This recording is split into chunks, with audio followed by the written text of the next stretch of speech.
Bismillahirrahmanirrahim. Assalamualaikum warahmatullahi wabarakatuh. Perkenalkan, saya Azhar Muzakir Ridwan. Saya bergabung dengan Fakultas Dakwah dan Komunikasi tahun 2019. Saya merupakan alumni dari UIN Sunan Gunung Jati Bandung, angkatan 2008 dan lulus tahun 2012. Baik, di sini saya dipercaya atau diminta oleh pimpinan Fakultas Dakwah dan Komunikasi untuk mengampu mata kuliah Teknik Editing Audio dan Video, di mana mata kuliah ini tersaji di 2 semester, yaitu semester 4 dan semester 6 pada periode genap tahun 2020-2021. Baik, sebelum kita mulai materi, saya akan sampaikan dulu beberapa informasi mengenai mata kuliah Editing Audio dan Video. Oke, kita mulai. Untuk informasi, saya buka dulu PowerPoint. Beberapa hal yang akan saya sampaikan mengenai informasi untuk mata kuliah Teknik Editing Audio dan Video. Pertama, waktu perkuliahan sudah disepakati sesuai dengan jam yang ada di surat tugas saya, yaitu KPI A Senin jam 0, KPI B Selasa jam ke-4, KPI C Jumat jam ke-2, dan KPI D Jumat jam ke-4. Ini sudah kita bisa melakukan penyesuaian mungkin kalaupun nanti ada halangan, apakah itu libur dan lain-lain. Lalu kemudian presensi kuliah. Untuk pengisian absensi, yang pertama pada 1-3 minggu ya, berarti sekarang udah minggu kedua dan nanti minggu ketiga, mungkin kita akan masih menggunakan media Google Classroom karena dikhawatirkan INOS masih belum ready. Namun kesananya saya mendapat informasi bahwa dari mulai minggu ketiga ke sana INOS insya Allah sudah siap untuk digunakan. Jadi setelah minggu ketiga kita akan menggunakan INOS sebagai media berbagi informasi dan absensi. Berikutnya bentuk materinya. Bentuk materi yang saya sampaikan mungkin bisa berupa slide presentasi, video maupun dokumen, begitu PDF maupun bentuk Word. Lalu perkuliahan yang akan kita lakukan terbagi dua. Yang pertama sinkron dan asinkron. Saya yang tulis di sini adalah sinkron aja karena untuk asinkron sudah disebutkan sebelumnya bahwa saya kan share berupa video maupun slide presentasi. Nah, untuk perkuliahan yang sinkronnya kita akan lakukan conference atau melakukan teleconference melalui Google Meet atau Zoom, di mana ini tidak dilakukan setiap minggu. Saya mempertimbangkan penggunaan kuota yang teman-teman lakukan untuk perkuliahan menggunakan media Zoom atau Google Meet cukup menguras kuota yang cukup banyak. Belum lagi untuk semester ini mungkin ada sekitar 9-10 mata kuliah yang teman-teman ambil. Bisa dibayangkan berapa banyak kuota jika semua dosen melakukan Google Meet seperti itu. Sehingga saya mengambil kebijakan untuk melakukan Google Meeting atau Zoom 2 atau 3 minggu sekali. Seperti itu. Mohon teman-teman untuk mempersiapkan dan untuk memaklumi ini. Lalu berikutnya penyampaian materi. Ini akan seperti yang tadi saya sudah sampaikan, akan di-share melalui media Google Classroom untuk minggu-minggu awal. Kemudian kesananya kita akan menggunakan INOS. Lalu kemudian yang terakhir adalah project atau tugas. Dalam beberapa kesempatan akan diberikan tugas yang berhubungan dengan editing audio dan video. Nanti mungkin untuk beberapa materi, misalkan nanti ada materi untuk buat videogram untuk di Instagram, itu akan berupa project pembuatan video Instagram dan lain-lain seperti itu. Jadi akan ada beberapa project yang teman-teman harus lakukan untuk memenuhi tugas dari mata kuliah Teknik Editing Audio. Baik, kita langsung masuk ke materi. Hari pertama yaitu mengenai langkah awal pasca produksi editing audio dan video. Ini adalah outline yang akan saya bahas dalam presentasi kali sini, tidak banyak. Yang pertama hanya pengenalan, yang kedua adalah tujuan dan aturan, yang ketiga adalah peran dan tanggung jawab editor, di mana saya sudah bagikan map mengenai teknik editing audio dan video, di mana di situ ada beberapa hal yang sudah saya sampaikan dan saya paparkan di sana. Dan di sini akan memaparkan lebih detail lagi. Yang pertama, introduction. Dalam proses produksi audio visual, maaf ya di sini ada typo, harusnya visual. Di mana itu ada 3 tahapan. Yang pertama praproduksi, yang kedua tahap produksi, yang ketiga adalah pasca produksi. Walaupun fokus kita pada tahap yang ketiga atau pasca produksi, tapi sebenarnya kita juga tahu apa saja, minimal mengetahui apa saja tahapan-tahapan dalam proses produksi audio visual. Pada tahap praproduksi, pertama yang harus dilaksanakan adalah konsep video itu harus jelas. Referensi video, apa saja yang akan dipakai, terus naskah atau skrip, kemudian storyboard, terus alat yang dibutuhkan. Dari sini kita bisa lihat bahwa praproduksi itu lebih menekankan pada apa-apa saja sih yang diperlukan sebelum melakukan produksi sebuah video seperti itu. Dimulai konsepnya, referensi, naskah, storyboard, terus alat yang digunakan, sehingga ketika nanti proses produksi sudah semua lengkap, sudah semua tersedia, baru kita lakukan proses produksi. Lalu kita lihat pada proses produksi yang lebih ditekankan, yang saya lihat bahwa produksi itu lebih ditekankan pada teknik syuting, di mana syuting atau pengambilan gambar yang dilakukan harus menonjolkan tujuan, sehingga nanti ketika pada hasil akhirnya itu jelas mau ke arah mana sih video yang kita buat seperti itu. Terus pengambilan gambar juga itu harus jelas, apakah kita mengambilnya wide, medium, atau close, yang kita sesuaikan dengan kebutuhan dan tujuan. Lagi-lagi harus sesuaikan dengan tujuan yang akan kita lakukan untuk video tersebut. Lalu pada tahapan produksi, jadi kita perlu director, di mana director ini bertugas untuk apa bahasanya ya, mengarahkan talent harus melakukan apa sih dalam proses produksi ini. Misalkan dari mulai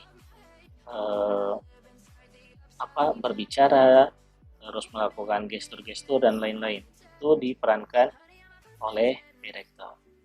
Lalu kita masuk kepada bagian yang akan kita bahas dalam satu semester ini. Mungkin tidak sampai mendalam, namun setidaknya teman-teman akan mengetahui apa saja sih yang dilakukan pada tahap pasca produksi ini. Oke. Dalam tahap pasca produksi, jelas sebenarnya ada 2 tahap. Yang pertama yang manual, terus yang kedua itu ada tahap yang kita menggunakan komputer. Nah, yang saya bahas di sini yang kita menggunakan komputer sebagai media atau alat untuk mengedit audio video. Nah, dalam proses ini ada terjadi 2 proses atau 2 tahapan. Dimana yang pertama offline editing, dimana offline editing ini adalah logging atau proses memotong gambar, mencatat waktu pengambilan gambar, dan memilih shoot yang ada disesuaikan dengan kamera report. Jadi di sini semacam pengambilan atau pemotongan beberapa gambar yang akan kita gunakan untuk proses editing. Itu. Terus di sini ada rogat atau diartikan sebagai perpindahan secara langsung antara shoot yang satu ke shoot yang lainnya. Jadi dibilang mungkin sejenis transisi lah, seperti itu. Tapi dengan melakukan perpindahannya itu langsung gitu antara satu shoot dengan shoot yang lain. Terus yang berikutnya adalah online editing. Tahapan editing di mana editor mulai memperhalus hasil offline, memperbaiki kualitas hasil, dan memberi tambahan transisi serta efek khusus yang dibutuhkan. Nah, tadi yang sebelumnya kan ada raw cut, di mana itu akan menggabungkan antara satu pengambilan gambar dengan pengambilan yang lain. Biasanya kan agak kasar, misalkan kalau kita cuma cut, terus kita masukkan tambahan video yang lain, ketika disatukan akan terlihat biasanya akan terlihat patahannya itu akan sangat terlihat. Nah, di mana di sini proses online editing itu akan bagaimana caranya memperhalus perpindahan antara satu scene dengan scene yang lain, nah kita bisa bilang seperti itu. Lalu berikutnya ada mixing atau tahapan akhir, di mana editor melakukan proses pengisian audio atau suara, ilustrasi musik, dan efek khusus untuk audio. Nah, teman-teman mungkin sudah tahu lah, teman-teman sudah lebih ahli sebenarnya untuk masalah mengedit. Teman-teman sudah banyak bermain Instagram, TikTok mungkin, bahkan YouTube, dan sudah biasa menggunakan software-software atau tools yang mendukung produksi atau mendukung editing audio dan video. Nah, sedikit informasi, mungkin dalam satu semester ini software yang akan saya gunakan itu yang istilahnya digunakan untuk tahap awal atau mula. Nah, ibaratnya software yang digunakan mungkin kita gunakan Wondershare, Filmora, karena saya lihat ini aplikasi tidak terlalu berat, juga untuk fitur-fiturnya cukup lengkap, lah bisa dibilang seperti itu. Namun kalau nanti perkembangannya, saya lihat teman-teman mungkin lebih bagus lagi, lebih hebat lagi, kita akan coba aplikasi yang lain sebagai tambahan materi untuk mata kuliah editing audio dan video seperti itu. Nah, kita kembali lagi ke bagian mixing tadi. Ini akan semua tahapan ini kita akan coba gali dalam satu semester perkuliahan teknik editing audio video. Seperti itu. Baik, selanjutnya tujuan dan aturan. Maksudnya tujuan dari proses editing itu apa, aturan dari teknik editing itu apa, kita coba bahas secara ringkas saja. Yang pertama, tujuan proses editing adalah memendekkan atau memanjangkan gambar. Terus yang kedua, mengontrol waktu, memberikan penekanan pada shoot tertentu, membuat dan merangkai suatu cerita secara berurutan. Nah, di sini sangat terlihat bagaimana peranan seorang editor dan bagaimana fungsi dari editing. Tujuan dari editing itu adalah terakhirnya adalah membuat dan merangkai suatu cerita secara berurutan. Itu pada proses hasil akhirnya. Terus jangan lupa kontrol waktu. Contoh, teman-teman ingin membuat story Instagram, itu kan ada, atau videogram lah di Instagram, itu kan ada waktu sekitar 1 menit. Nah, bagaimana kita mengontrol waktu sehingga pesan yang disampaikan itu cukup, walaupun hanya disampaikan dalam waktu 1 menit, seperti itu. Itu tujuan dari proses editing. Terus di sini ada juga editing rule atau aturan edit. Yang pertama, harus menyambungkan gambar yang mempunyai motivasi cut.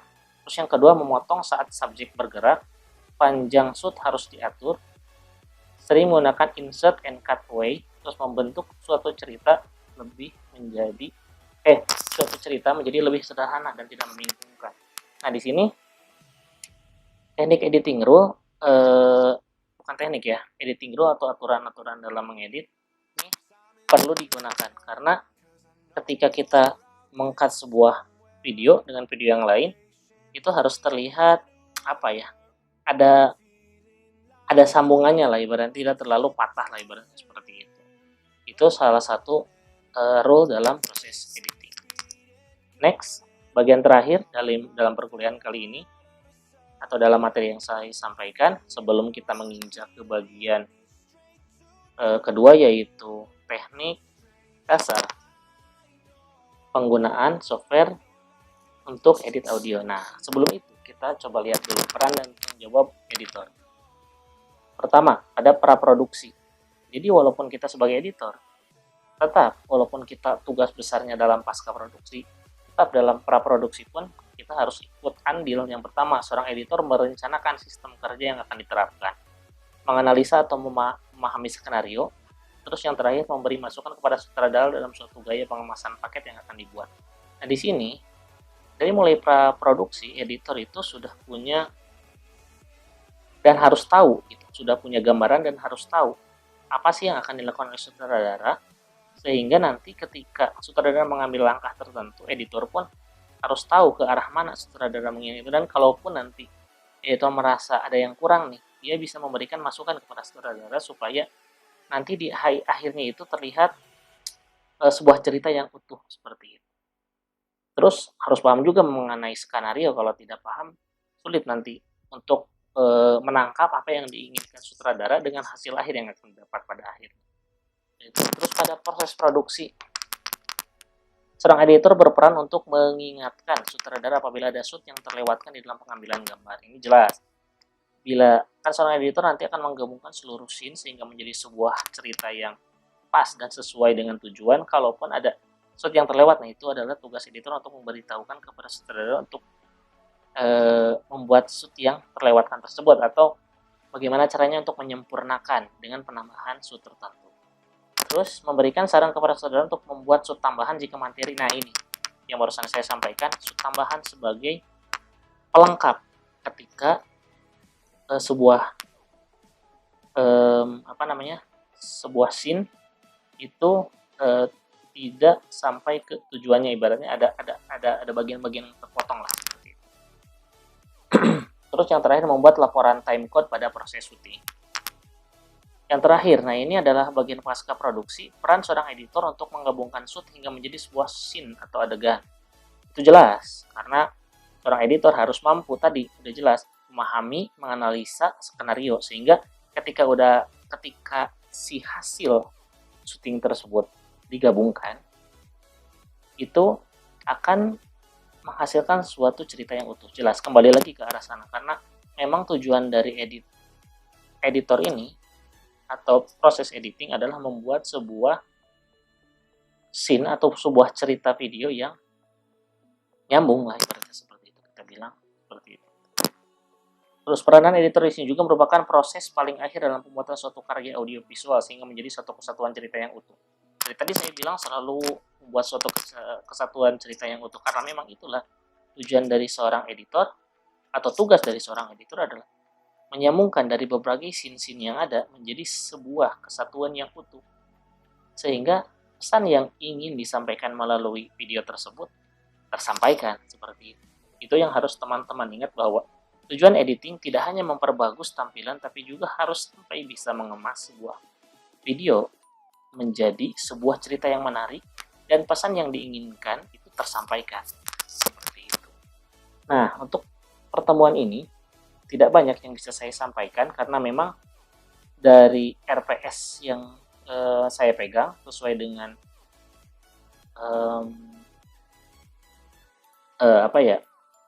rencana perkuliahan yang sebelum-sebelumnya.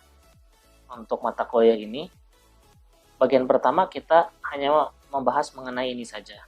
Lalu kemudian saya akan sambung ke materi yang lain, yaitu mengenai bagaimana sih cara penggunaan tuh, atau perkenalan saja lah. Perkenalan tool sederhana dalam aplikasi Filmora, plus ditambah bagaimana sih cara mengimport file video ke sebuah software Filmora. Baik, kita bertemu di tutorial penggunaan Filmora dan tools dasar. Terima kasih.